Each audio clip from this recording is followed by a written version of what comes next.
If you want your home screen and your lock screen to look as cute as mine, keep watching. You'll need 3 apps: Top Widgets, Shortcuts, and Canva. First of all, decide what aesthetic you want and head into Canva.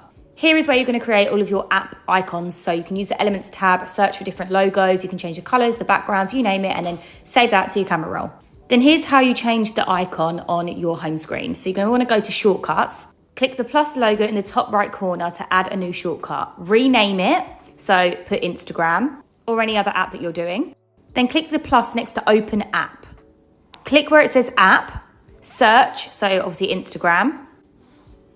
Click the little arrow next to Instagram again and add to home screen. This is where you're going to change this icon. Click the one that you've designed, click Add, straight on your home screen, and it opens straight up to Instagram. Thank me later, but make sure you remove the actual Instagram app from the home screen so you're only left with your design.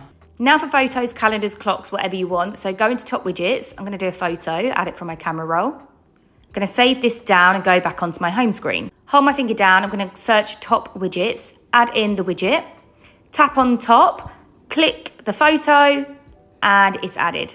If you want the calendar, there's loads of different design options. You can change the background, the font, the color of the text, so it all matches your aesthetic. And then again, back to the home page, choose the medium widget this time and tap and add in your calendar, and voila, have fun guys.